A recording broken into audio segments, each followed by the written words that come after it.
Assalamualaikum teman-teman, selamat sore, selamat malam, selamat pagi. Alhamdulillah hari ini bisa bersilaturahim ya ke kantornya Pak Jenderal, Bang Riki. Jadi hari ini adalah kita itu berkoordinasi terkait pelaporan kemarin di Polda yang sudah berjalan. Alhamdulillah kemarin update-nya kalau suratnya sudah diterbitkan untuk para terlapor sudah diterbitkan semua.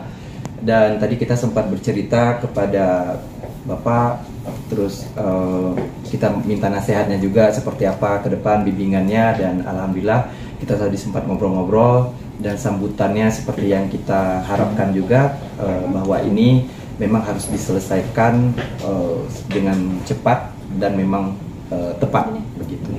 Mungkin Bapak mau langsung menanggapi. Baik, jadi gini ya, saya langsung aja ya. Assalamualaikum warahmatullahi wabarakatuh. Selamat malam dan salam sejahtera untuk kita semua.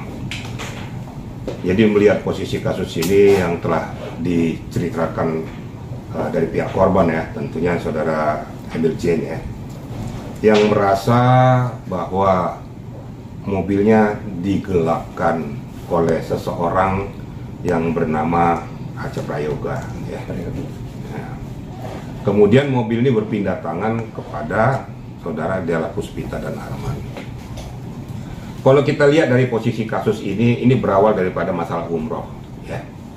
Umroh yang tidak jadi, nah, kemudian terjadilah penarikan uang daripada yang bersangkutan pada klien kami ya, yaitu saudara Emil ini. Nah, ternyata dalam perjalanannya ini karena mungkin seadanya suatu kekerabatan persaudaraan, supaya dia bisa cepat cari uangnya, dia dipinjamkanlah mobilnya. Dia minjam mobil nih, masalah baleno nih, diserahkan oleh yang bersangkutan tapi cepat kembali. Ini tidak ada tendensinya kepada permasalahan yang sedang dihadapi tentang masalah umroh tadi. Nah, dalam perjalanannya ternyata mobil ini berpindah tangan kepada Della Puspita dan Arman sebagai suaminya. Yang saya katakan di sini tanpa melalui etika prosedur hukum. Ini kita sudah berbicara hukum ya. Nah, kemudian tentunya klien kami ini mempertanyakan pada saudara Acha Prayoga ini, kemana mobil kami? Kenapa belum dikembalikan? Nah, singkat ceritanya, bahwa ternyata mobil ini sudah berada di tangan Della dan Arman.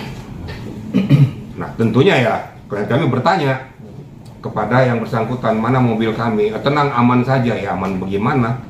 Seharusnya secara etika prosedur hukum, seseorang memegang kendali pada mobil harus dipertanyakan mobil berasal dari mana. Ternyata waktu dikonfirmasi itu atas nama beliau. Memang ini kan mobil leasing nih. Nah, setelah ditelusuri ternyata tidak berada di tempat lagi, sudah berada di Polres Bekasi. Ya, tentunya bingung dong, lah kenapa sampai di Polres Bekasi? Nanti saya cerita ini baru nanti dari akidah hukum saya sampaikan nanti ya. Seharusnya Polres Bekasi itu mempertanyakan, ini mobil dari mana, dalam kepentingan apa dititipkan di sini. Kalau memang mobil ini mobil tidak bertuan, harus diminta laporan polisi daripada yang menitipkan, supaya mobil ini sah secara hukum, tidak ditempatkan di parkiran Polres Bekasi. Itu bukan tempat parkir, itu tempat daripada wadah daripada orang mencari keadilan, yaitu tempat di Polresnya. Ternyata terjadi. Nah, setelah dikonfirmasi hanya dititipkan tuh barang itu, katanya untuk mengamankan. Loh, kalau untuk mengamankan, loh kenapa nggak di rumahnya saja? Yang pertama. Yang kedua, kenapa dari pihak Arman dan Della itu tidak konfirmasi kepada pemiliknya atas namanya dia yang ada di STNK? Kok malah dititipkan ke tempat yang tidak sesungguhnya, tidak semestinya? Nah, dengan alasan bahwa supaya aman-aman apanya, harusnya kalau memang ada sesuatu hal yang harus diselesaikan, konfirmasi antara kedua belah pihak, antara pihak Arman dengan pihak klien kami, pihak Emil. Kalau memang meragukan kondisi atau pemilik mobilnya, ini kan leasing, dicek saja ke leasingnya. Betul nggak bahwa ini pemegang hak atas nama daripada Kemil sebagai orang yang ada di STNK? Kan tidak dilakukan. Nah, ini yang sangat kita sesalkan. Jadi dari kaidah hukum, ya, dapat dan patut diduga telah terjadi suatu penggelapan baik dari pihak Acha Prayogi maupun dari pihak Arman dan Della, turut serta melanggengkan terjadinya suatu peristiwa tindak pidana penggelapan. Itu etika prosedur hukumnya. Ya. Kalau dibilang, wah kamu nggak merasa, nggak bisa. Kalau seandainya kamu tidak merasa itu milikmu, dititipkan orang lain, patut dan wajar kamu pertanyakan ini mobil milik siapa. Nggak serta-merta aja. Kalau seandainya itu digadekan, tanya dong ini milik siapa, kan nggak bisa.